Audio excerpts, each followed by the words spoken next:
Battle of Britain out the way, all good stuff, and then we get a big shake-up. Oh no, I think the big shake-up had happened already with 1.5, so the meta had already changed. But like at this point, we're seeing big changes in the meta.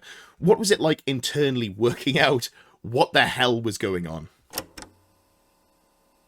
If you want to improve your level of play from beginner all the way up to the international stage, you too can be coached by a WTC winning head coach. Head on over to patreon.com/closeorder to find out more. So there's a couple of little bits I want to get to before that. So basically, we managed to win Home Nations as well, taking the trophy for that. So we managed to win that. So that was the first gold that we got. But previously, probably about a month before, there was a team of 5 of us that went over to Casale in Italy, and we played in our first international event, which for me was really, really important that me and Tom got some international experience before Worlds. Because Home Nations, yeah, whatever, you're playing against people you know. Like all of the captains we'd met before, they all spoke English, so we wanted a real test. Obviously, all of the tournaments in Newcastle, weren't we? That was the thing. We wanted to really remove ourselves in a language we didn't speak, in a country we didn't know, and be out of it entirely. So Italy was perfect. Yeah, we're just really lucky that all of these international tournaments are all done in English. We're just really lucky that's the thing. So luckily they were all had to speak English at the table, which did make our lives a little bit easier, but it was just really nice to play into other metas. And I think playing into international metas, like we played against Team Italy, we played against Team Russia as well, and there were other from different nationalities there too. And it was just really nice to see how different places thought about the game states. Like obviously a shout out to Team USA because they've got a completely different meta over there. And it's very interesting to see how everyone approaches the game differently. And I think that was an invaluable tool for us going into Worlds and also going into Home Nations as well. So we'd managed to change our lists up to what we thought, like getting ahead of the meta. And that's something we've tried to do for a team, is get ahead, always be ahead. So that was an amazing tournament in Italy. Like made some lifelong friends over there. Like Michele, the team captain for Italy, is I love they're amazing. They're some of my favorite people. They're just gorgeous human beings, and so heated about the game as well. Like they're just so passionate. They love it. We managed to get second place in Italy, which I was super proud of at the time. So we got out of Home Nations.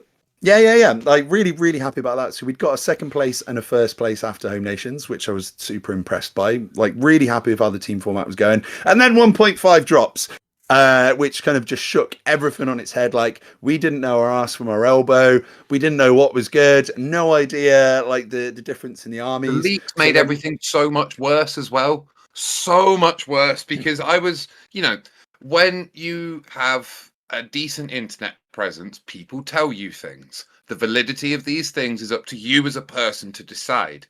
So we were hearing things from 5, 10, 15 different angles saying the game was changing. Armor values are capped at 1 up. No, they're changing to -7. No, it's a 3 up. One of those is right. And you have to figure out which one it is.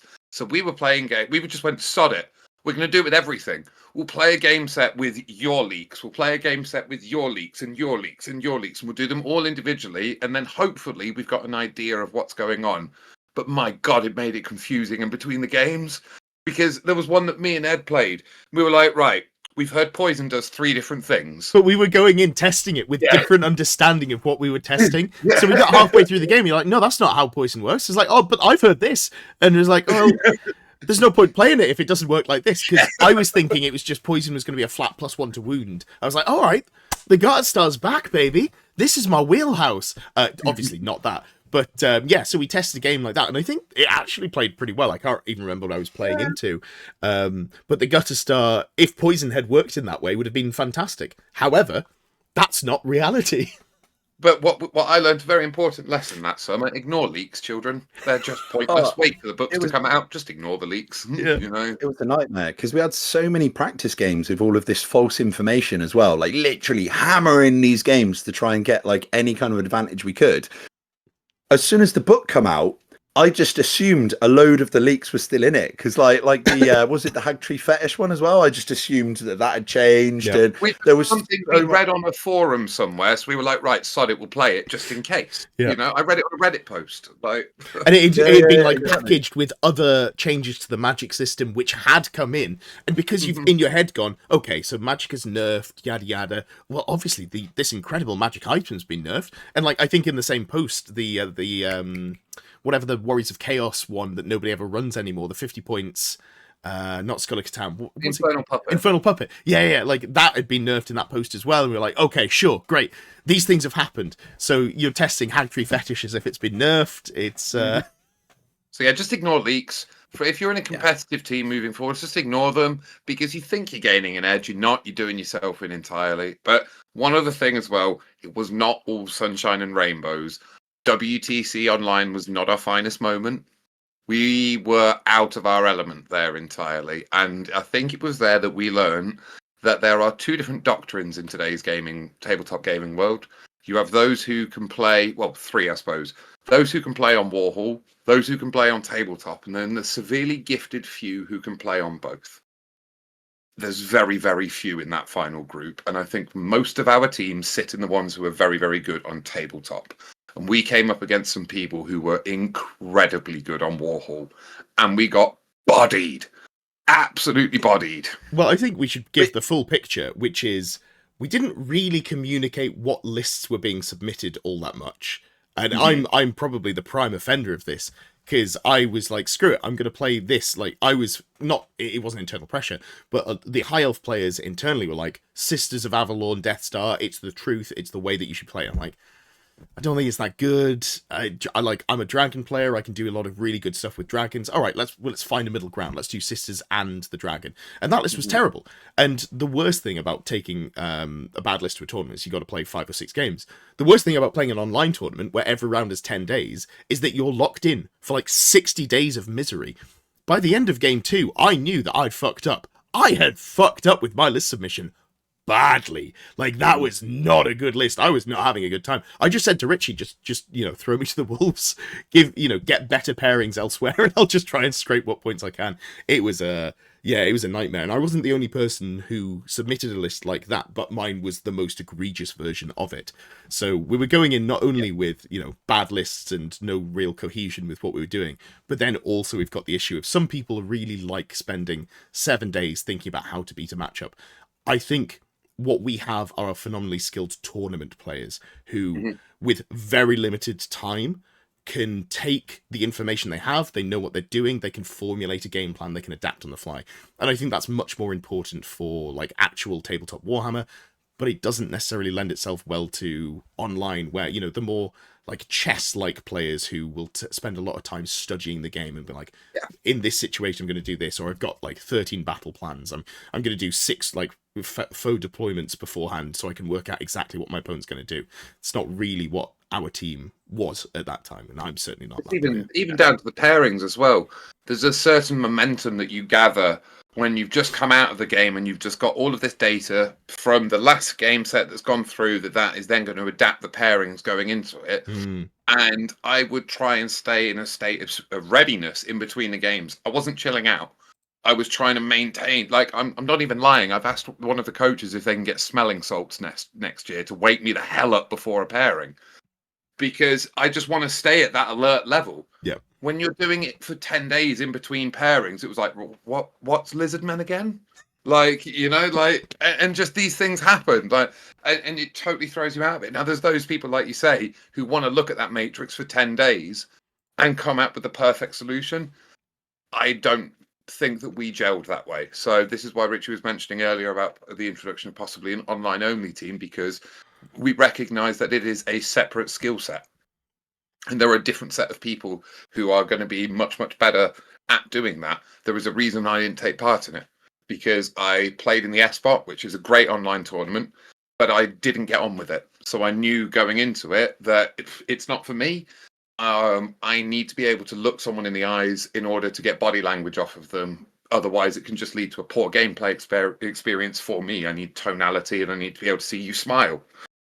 And on Warhol, you don't have that. So it just meant I dropped out of that, and I'm very, very glad that I did. Well, for us going into it, we kind of didn't really take it that seriously. We just assumed it was kind of like a fun kind of like warm up tournament for Worlds and just kind of meeting the other teams and stuff. So like me and Tom decided that we were going to like step back from that, let the subs play, and then let people just kind of take the lists that they want to take really and all that kind of stuff. And we got absolutely bodied. Like everyone smashed us. Like fair props to USA for winning that. We got utterly shafted. And I think that actually kind of helped us because it was the shove up the ass that I think we needed to be like, it was a rude awakening. And as well, I think it did us a couple of favors where a lot of the international community just went, well, England aren't worth worrying about. You know what I mean? So like, England is shit. Don't have to worry about them. And then somehow we become one of the favourites just before Worlds, which I thought was quite interesting. So it went from like a couple of months of us being like, they're like the worst team to, they might potentially win this, which I thought was an interesting kind of change, I think.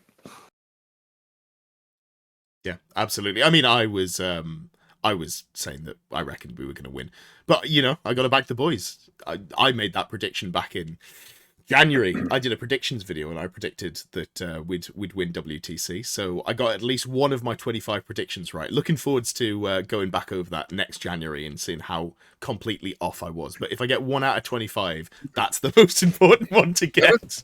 There was a healthy amount of realism from me and Richie, though. We were optimistic, but we're not endless optimists. There was a phone call that the both of us had, and I hope you don't mind me sharing this, Richie, at the start of August, where both of us were like, we're fucked.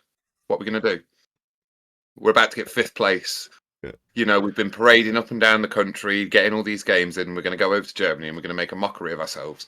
And then it was just a case of, oh, wait, but we can do this. And just something just appeared to us in terms of the pairings where Richie was like, and he came, we're not sharing this bit, sorry guys, but Richie came up with a really clever bit of innovation that we could use inside of our pairings and our army selections, and it literally flipped everything on its head. So it's just one of those which I want to say to people who are in the other teams who maybe think that things didn't go as well for them this year. It genuinely came down to one lucky thought. Like really. Yeah. That one moment changed a lot. To share a little bit of behind the scenes, what you tried to do was put your armies into armies that they're good against and try to avoid putting your armies into ones that they're bad against, which is revolutionary thinking. It was the way in which we did it, Edward.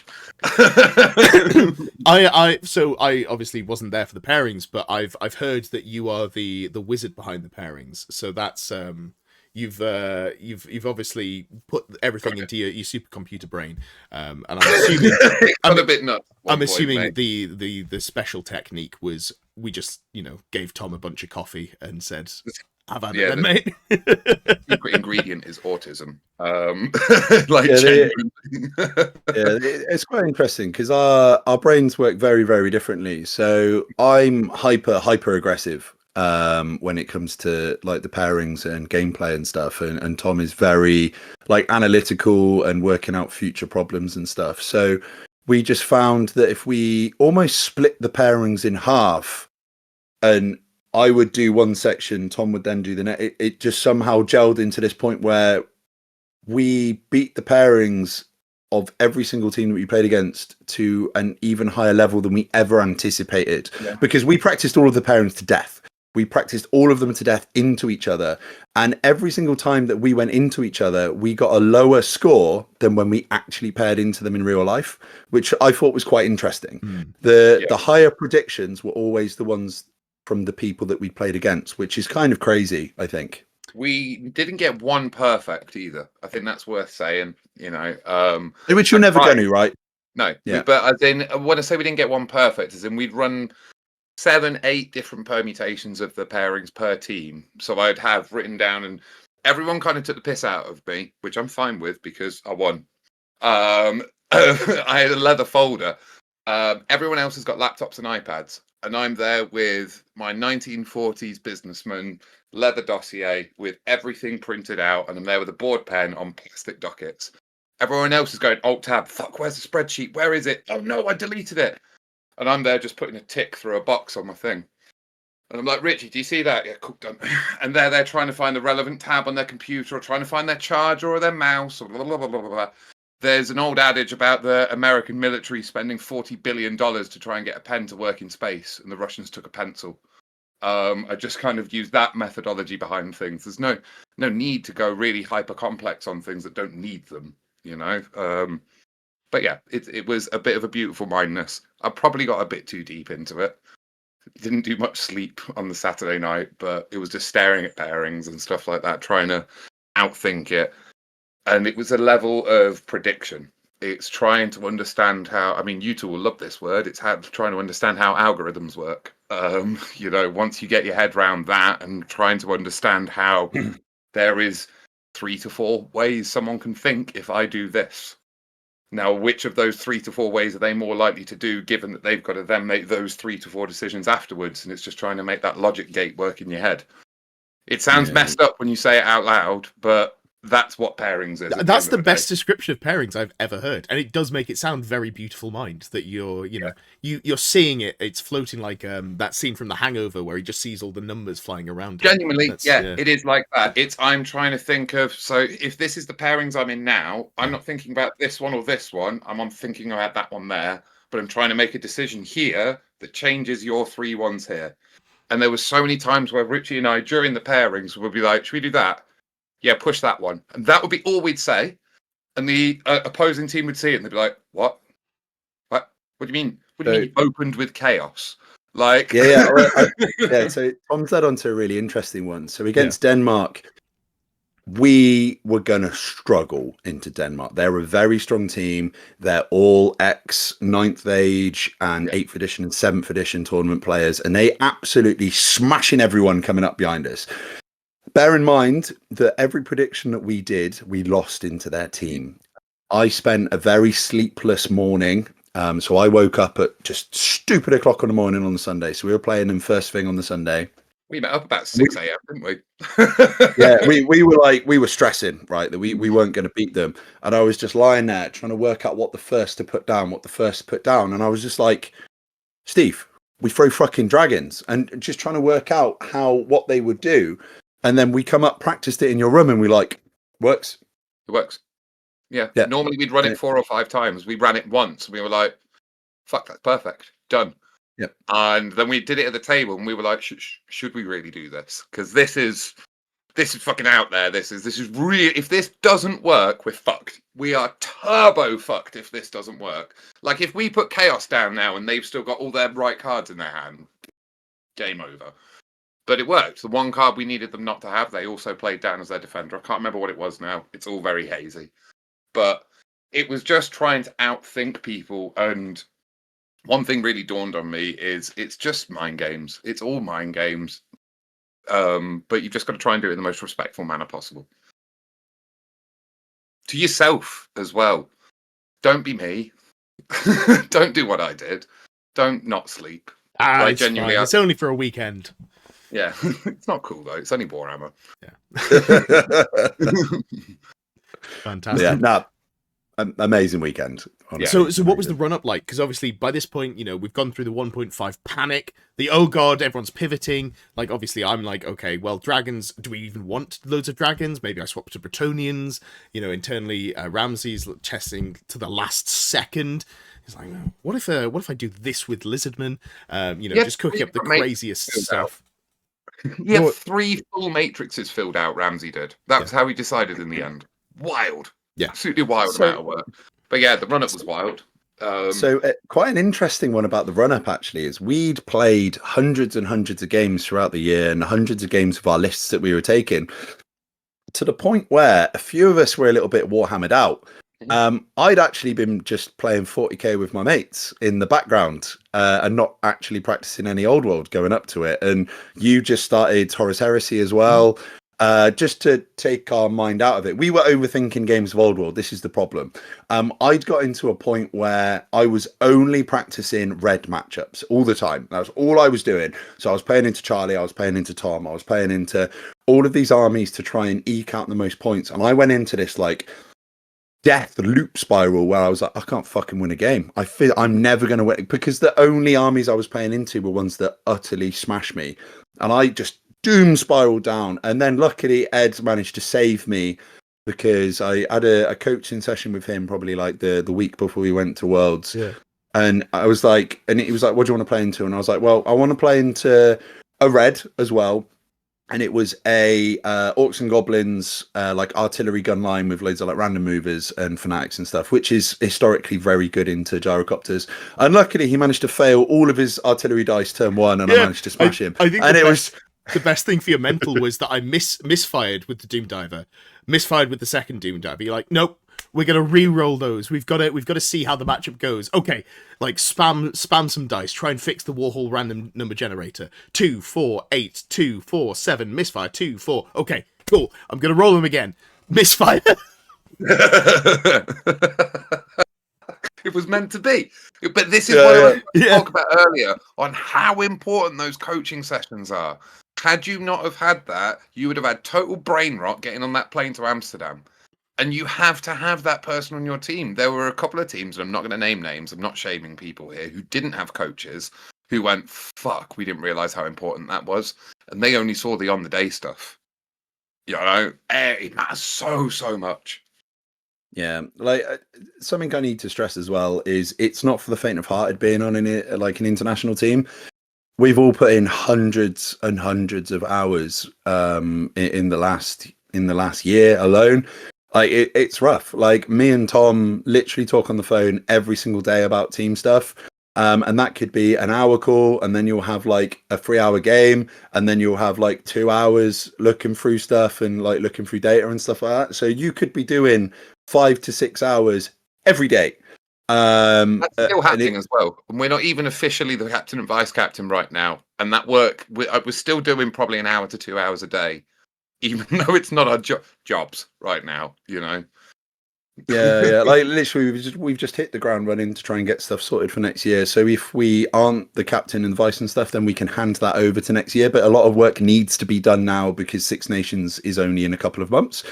So hopefully we'll be able to get the captain applications in soon because there is a lot of work that needs to be done. It's definitely not over yet. But yes, so the run-up was kind of very different than what I think you'd anticipate. A lot of people had kind of gone, I've played enough. Like Dave, I think in the last month, only played 5 games with his actual list because he'd played it to death beforehand. And what he was doing was playing other people's lists from the WTC into us so we could practice into them. And I was doing the same with different people's dwarf lists and all that kind of stuff.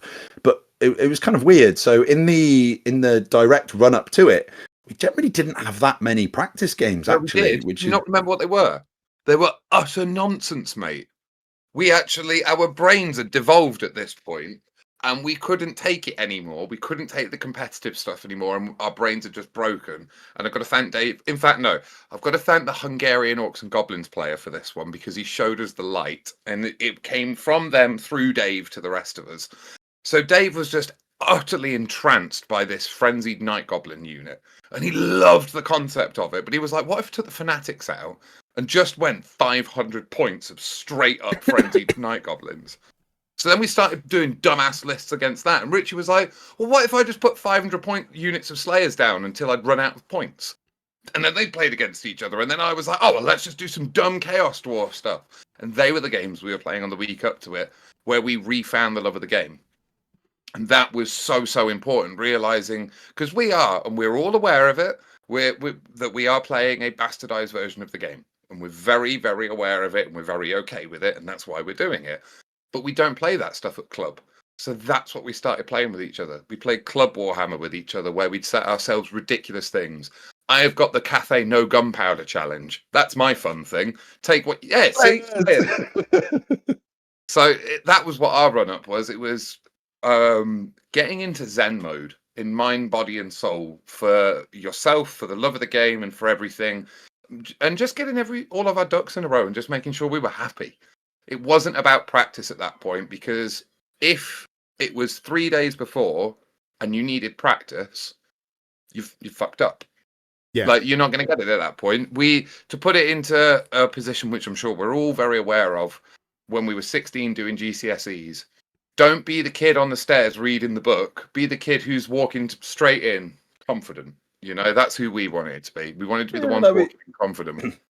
Like, we've just done enough. Like, so I went over to Amsterdam and Holland the week before, just to chill out and kind of zen myself, because it was like I was chatting to the team, and I rung up Tom and I was like, I feel a little bit guilty for not being involved with any team calls before, and he was like, what good, he was like, I don't mean this in a bad way, but what good are you going to do the team this week? You've done everything, there's nothing else you can do. He was like, yeah, no, that's fair. So just took myself away to just chill out, so I wasn't like too stressed, because I get really stressed with it, you know what I mean? Like I worry too much. That's my biggest problem. Like I worry about everything. Like I try and carry the weight of the team on me, which is probably a little bit unhealthy, right? But we all chose longer classic form leadership, travel. though. Yeah, we all chose longer form travel for that reason, though, because we wanted the most low stress possible. Because there was a flight that you could get into Dusseldorf and then a train down. But we were all just like, oh, do we really want to mess around with planes and models and stuff like that? So a number of us got the ferry over, and we kind of lumped armies into there. And some people did fly. I think James and Andy, they took their armies with them, and Charlie did as well. But the rest of us just chucked our armies in a car. I took Richie's with us. We drove over, me and Alex drove to Rotterdam, and then I spent a day. I think 3 of us just spent the afternoon in the spa, just getting absolutely down with ourselves. It was great, absolutely lovely, and I can't recommend that enough. So we're planning it. If we do get in next year, we're going to do a road trip to Talavera and do the same thing all over again, because there were other teams who arrived late on the Friday night and a couple of them on the Saturday morning, who they must have been frazzled. Yeah. You know, God bless the American team with the jet lag and stuff like that. That I bet they'd wish they'd had the opportunity to get there on the Monday morning and truly settle in. Obviously, the cost behind that must have been astronomical, but we were very lucky that we managed to get that settling in period. Oh, for sure. And bless Phil Carr, like he was really ill as well, bless him. So yeah, I bet that was horrendous. But yeah, I think so. Yeah. But like literally, it was quite nice for us. Like literally the day before the event, we're just all there in a sauna in like the Turkish spa as well. Like it was just lovely. Just trying to chill out, right? Yeah.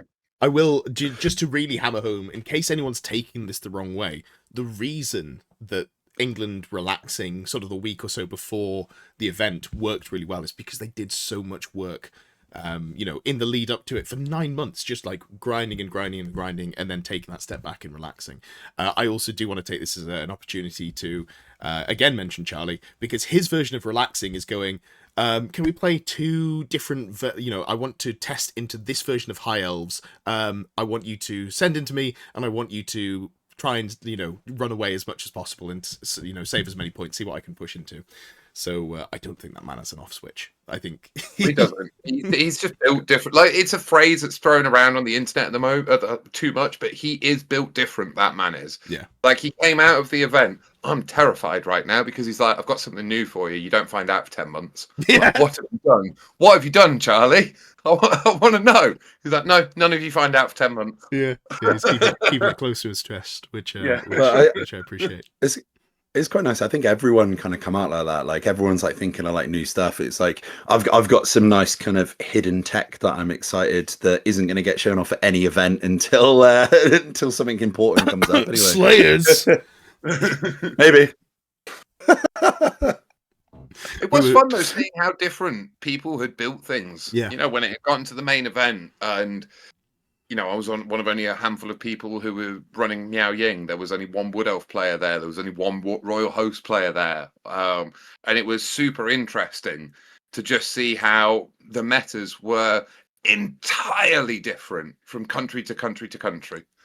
There's a little bit of common ground, but not much. We saw it when we went to Italy, and I sum it up as Mangler Squigs. That's the way I really get it across to people. In the UK, Mangler Squigs are seen as mildly okay, passable.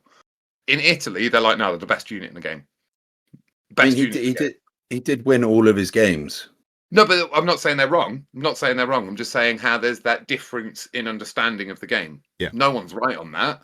But there's people, I'm sure, who have run Mangler Squigs from day one, and they're like, what do you mean someone won all of his games? Mine die first turn every time. So it's just about how they've adopted and used them in different manners.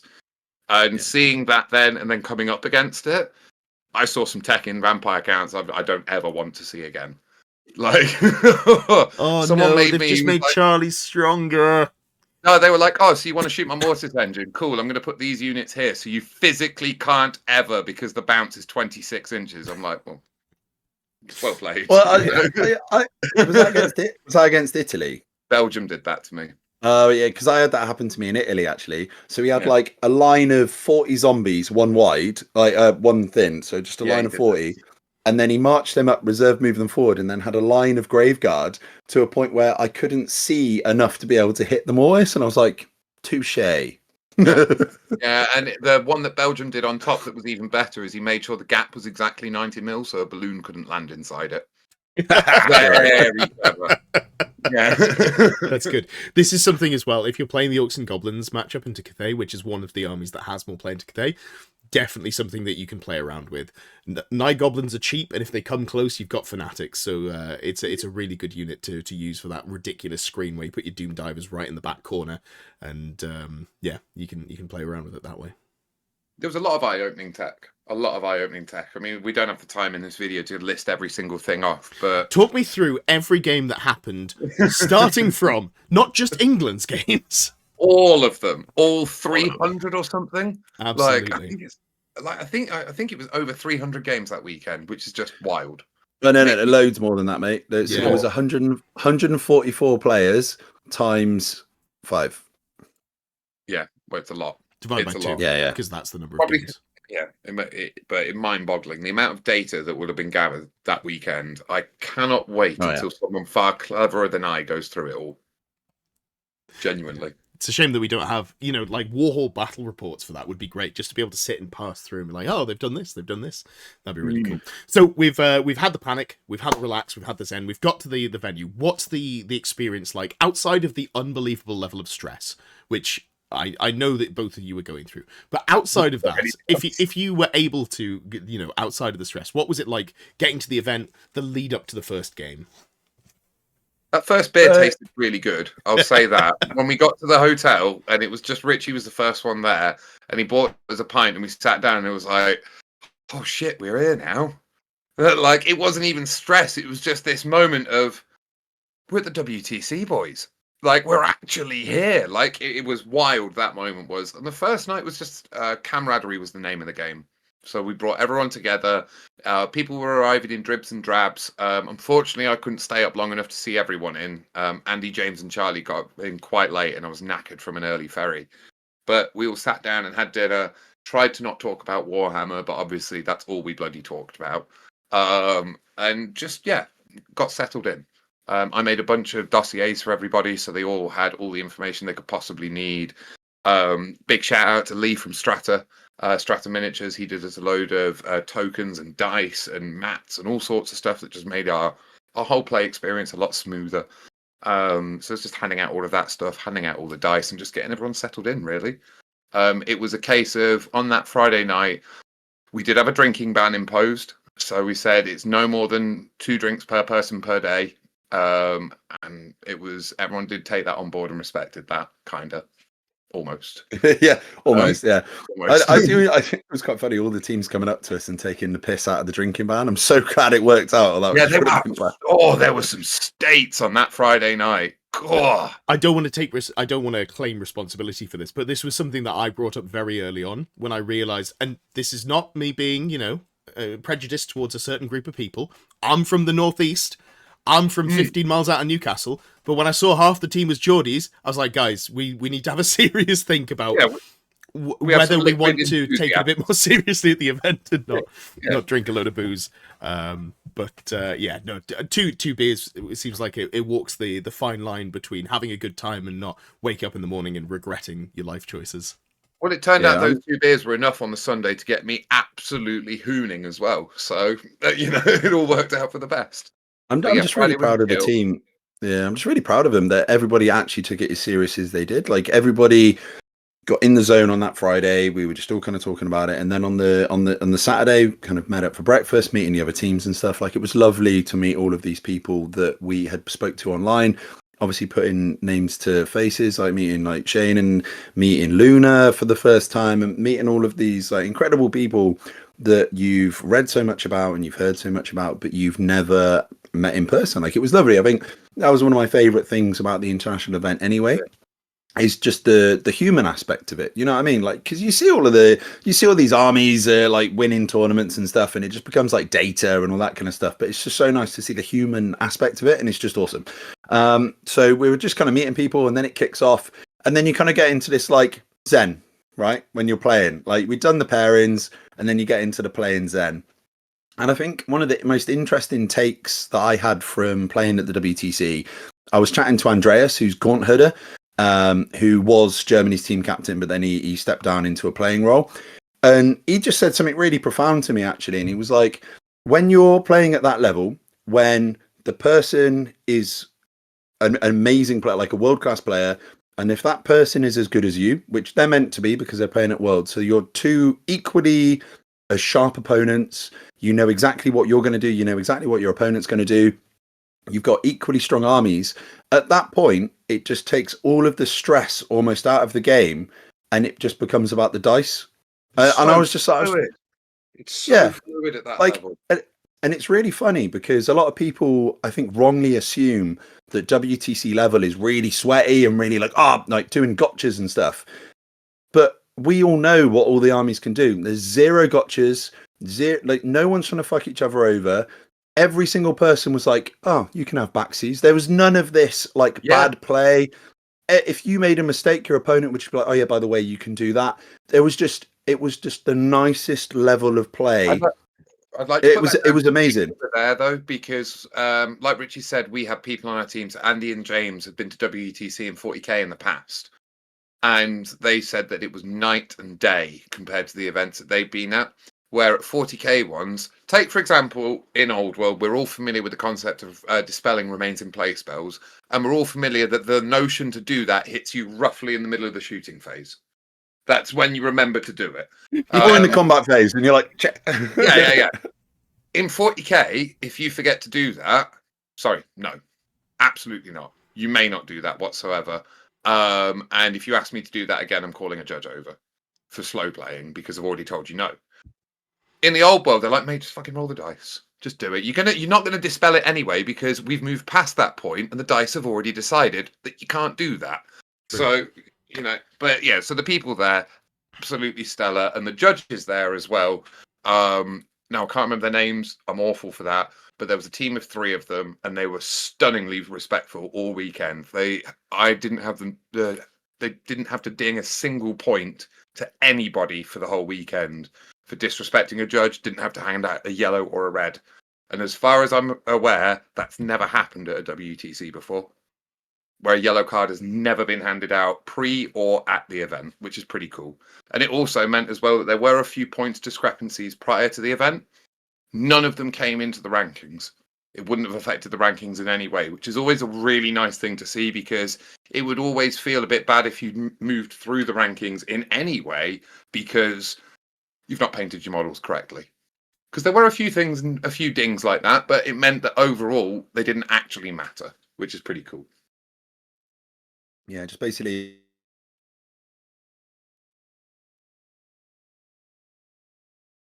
an amazing event. I think every single game was just awesome.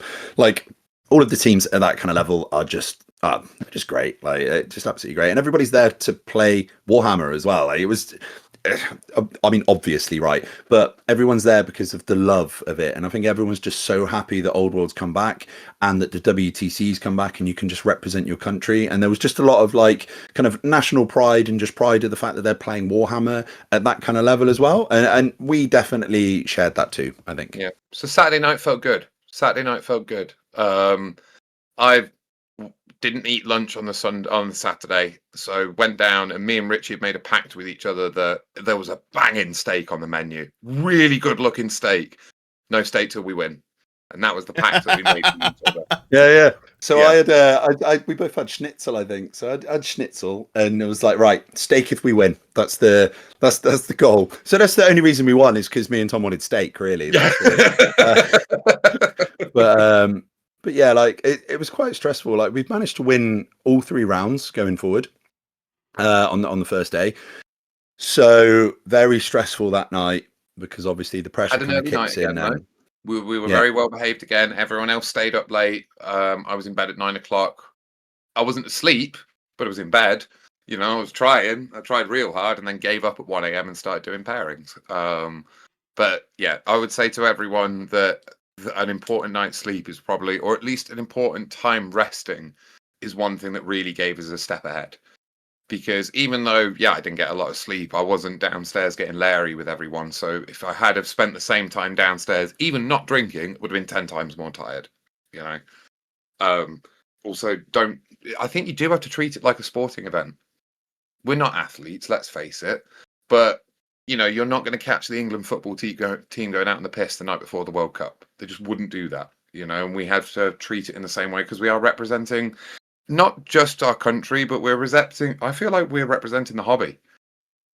Warhammer World is 20 minutes from my house, that kind of adds a little bit of weight to it. I mean, I've met Dumas Pyrenean. I've shared a coffee with Alessio Cavatori. I've met the boys who made the game, and that means something to me.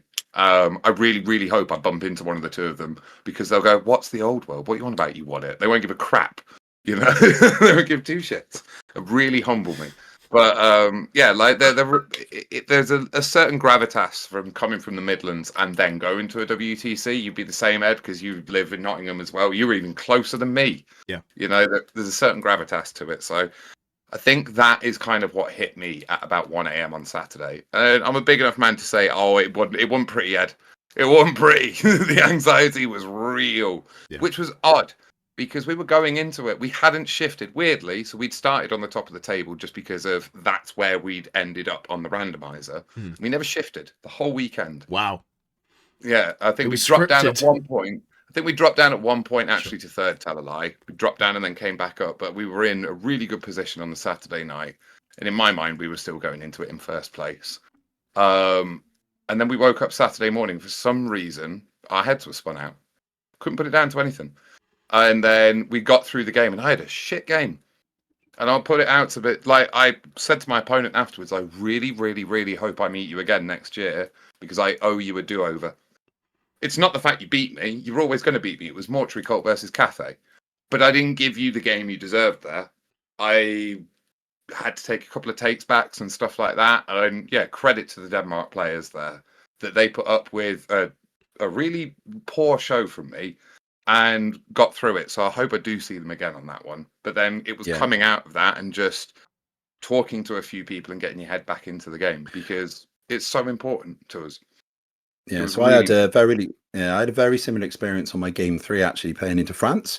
I had a cold coming into the event, and basically I developed like a stress nosebleed just in the morning, like as I do at all tournaments for some reason. I don't know. And just mega stressed with all of it. And I'd blown my nose and my nose just exploded. And I was like, oh, fucking hell. And it was bleeding loads. And basically I got really lightheaded and I just wasn't playing properly. You know what I mean? My opponent picked up on it as well. And he called his captain Nick and was like, obviously Rich has done some like kind of weird moves and all this kind of stuff. And I was chatting to him afterwards and I was like, I definitely need to play you again. Luckily I didn't lose too bad to throw the round, but yeah, just didn't feel good. Like Nick, bless him, he thought I'd had like a mini stroke or something, but I think it was just like just a combination of like having a cold, like all of the stress, dehydrated, and probably too many naproxens off Tom. I think probably to try and get through the day. But yeah, that last game was a little bit of a rough one. So I really hope I play him again in the future so that I can give him a proper game.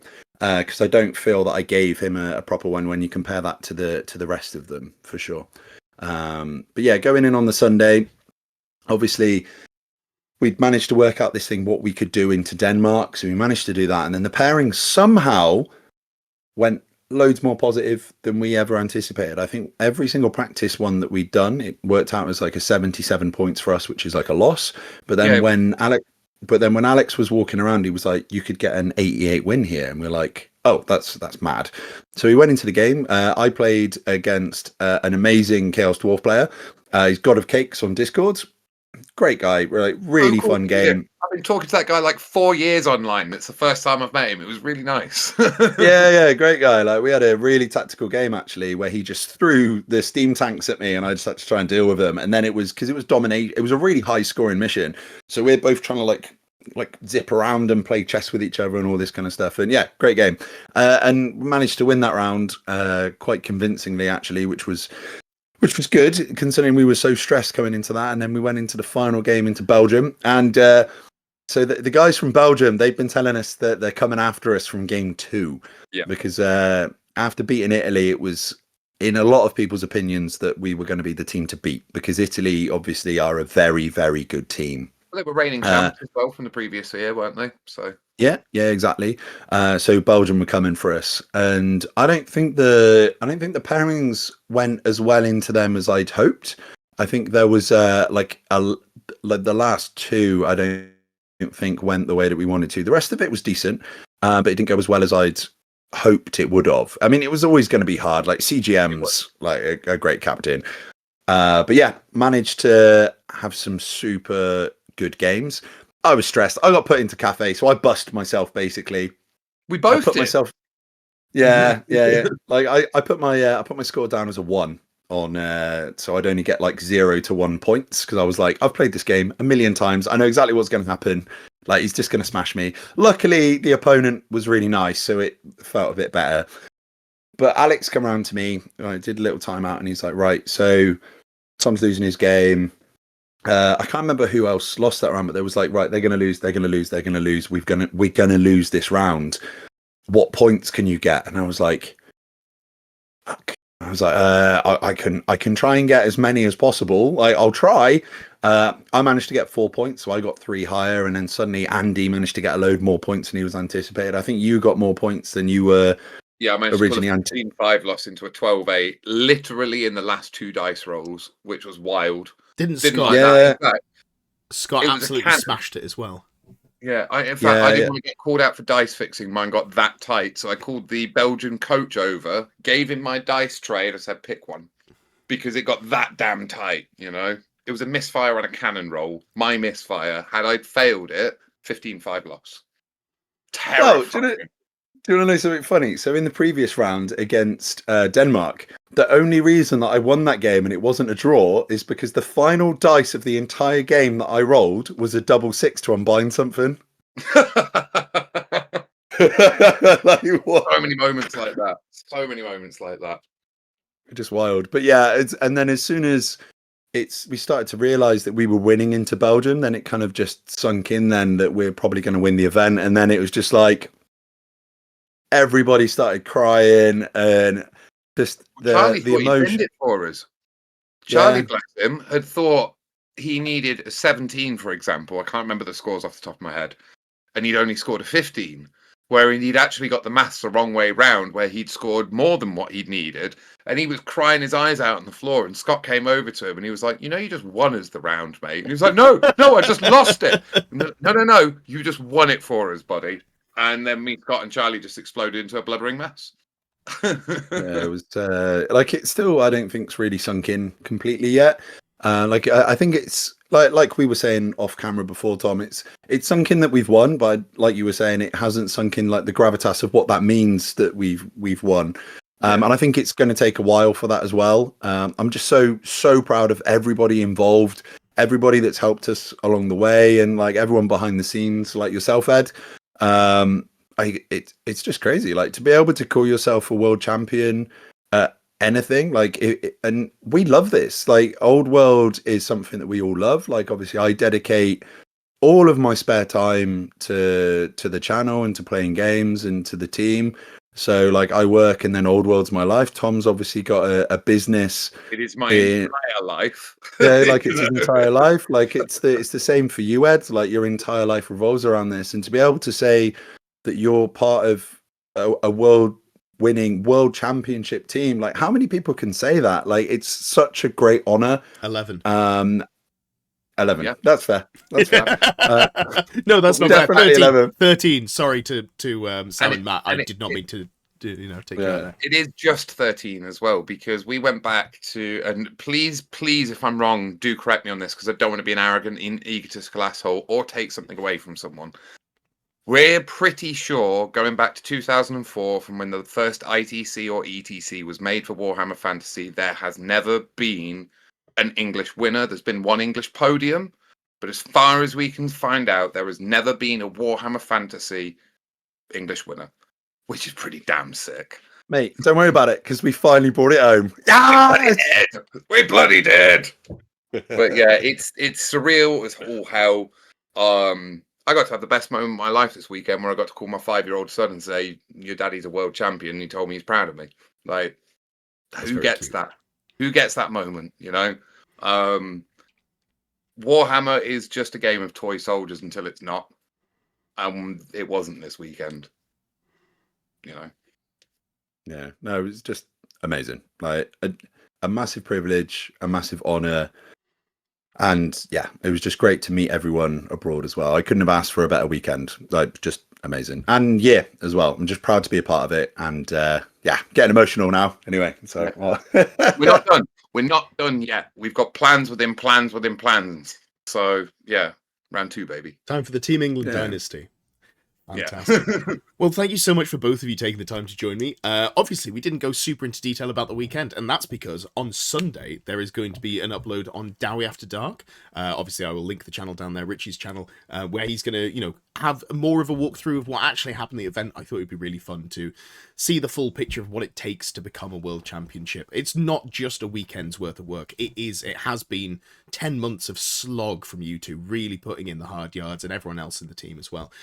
So huge thanks again. And obviously, probably both know, recognize you from this channel before, Dowie After Dark and UK Resin Print. But give yourself a shout out, starting off with Richie. What do you do? Where can we find you? So if you want to head over to my channel, Dowie After Dark, it is a dwarf-centric old world channel, which is basically me just grumbling about all of the things about the game that I love, and moaning about Cathay at the moment, basically, is basically all I'm doing. No, I'm only joking. So I do like tournament reports, sometimes a little bit less at the moment, because obviously we've been doing a lot of stuff about worlds, but what I like to do as well is interviewing like the top players and the best players from around the world about their specific factions. So videos about dwarves, you'll get me, and then videos about other factions, you will get the top players in those as well. And if you want to see more of me, you can go to his channel. I'm on there. Like, if for some reason you enjoyed hearing me talk for ages, there's a bank of knowledge on Richie's channel about Chaos Dwarves and stuff. But if you want to support me and not him, go to UK Resin Print on Etsy, where we've got all sorts of fantasy stuff. And I'm about to start launching in the very coming days a Hive Gang skirmish game that definitely doesn't rhyme with Reprimanda at all. Models for that, you know. So yeah, we're expanding. We're moving out of fantasy. I'm touching into sci-fi now, so it's all getting very exciting. Very fun, very cool. Well, thank you again. Congratulations. Looking forward to seeing what happens over the next few months. Maybe we'll see you back on the channel as winners again. We'll definitely see you back as winners again. Thanks, mate.